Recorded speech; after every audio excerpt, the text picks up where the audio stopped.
उसमें हमारा और हमारे बच्चों का हिस्सा है, लेकिन देगा वही जो मालिक है। जो वोट से चुनाव जीत करके जाता है उसी को तो हम मालिक बनाते हैं, और मालिक की जब नियत नहीं है हमें देने की तो कौन देगा। हमको बदले में 5 किलो देता है, थोड़े से पैसे लेता है, चुनाव में दारू पिलाता है और बाकी अपने लोगों में खजाना लुटाता है। आपको कुछ मिलता है? आप ये 12 साल लगाए, कुछ हासिल हुआ? ईश्वर की पूजा रोज करिए, रोज मानिए, लेकिन जो अपना कर्तव्य है, बिना कर्तव्य के आप कभी आगे नहीं बढ़ पाएंगे। मैंने शुरुआत में कहा कि अगर ललितपुर जाना है तो आसन लगा के बैठ जाएंगे तो नहीं पहुंचोगे, या तो चल के जाएंगे, पैदल, साइकिल में, बस में, जीप में। चलेंगे तो ही पहुंचेंगे, करेंगे तो ही होगा, और नहीं करेंगे तो नहीं होगा। कोई भवसागर हमको अपनी पीठ पे लाद के नहीं पार कराएगा। अगर हमें पार करना है तो खुद चलना पड़ेगा, खुद मेहनत करनी पड़ेगी। इसलिए अपने खातिर और अपने बच्चों के खातिर थोड़ा स्वार्थी बनिए, चलाक बनिए, और ये देखिए कि हमारा भला कहां से होगा, हमारे बच्चे आगे कैसे बढ़ेंगे। हर माँ बाप का ये कर्तव्य है कि हमारा जीवन जैसे भी बीता, लेकिन हमारे बच्चे हमसे अच्छा जीवन जिए, ये माँ बाप का कर्तव्य है।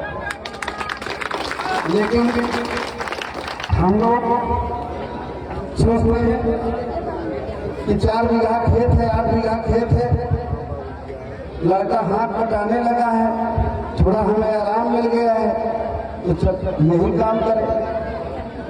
15 साल का हुआ, 20 साल का हुआ, ब्याह कर दो, बहू आ जाए, सोचते हैं रोटी बना के देगी। कितने दिन रोटी बना के देती है? 1 साल 2 साल, इस साल 2 में झगड़ा हो जाता है, बंटवारा हो जाता है।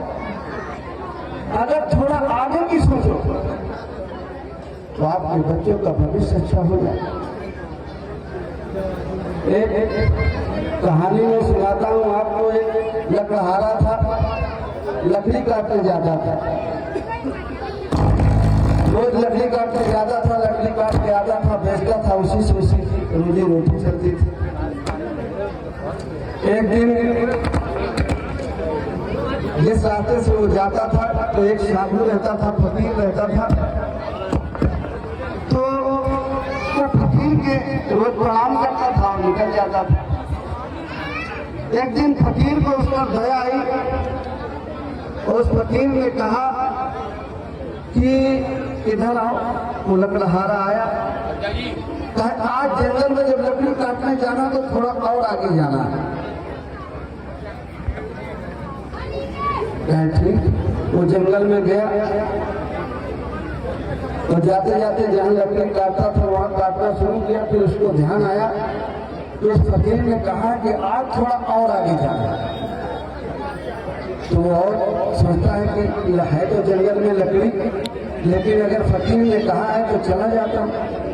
वो गया, थोड़ा आगे गया तो उसको उस दिन चंदन की लकड़ी मिल गई, और चंदन की लकड़ी देख के वो बड़ा खुश हुआ, काट के लाया। बहुत महंगी होती है, बाकी लकड़ियों से बहुत महंगी होती है।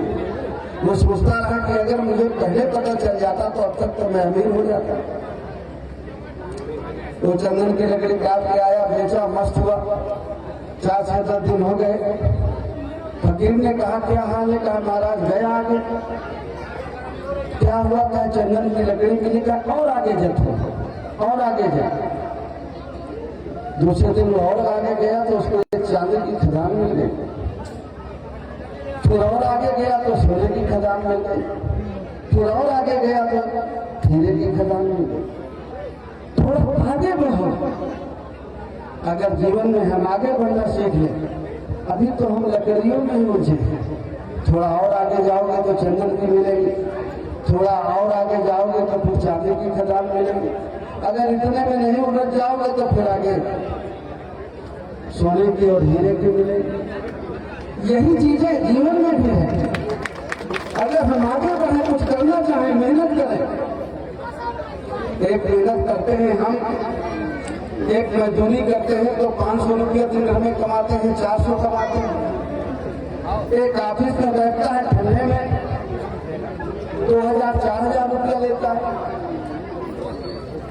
थोड़ा मेहनत करता है तो 10,000 रुपया रोज पाता है, और थोड़ा मेहनत करके आगे निकलता है तो 1 लाख पाता है, 2 लाख पाता है। अगर आप जीवन में मेहनत करना शुरू कर दें और दिमाग से, अगर आपने किसी ने आपको यहीं पर गोला बना दिया है, कह दे कि यही गोला गोला घूमिए, यही स्वर्ग है, तो आप वही घूमते रहे तो किसी का क्या दोष? अगर हम नहीं सोच पाते तो किसी का क्या दोष?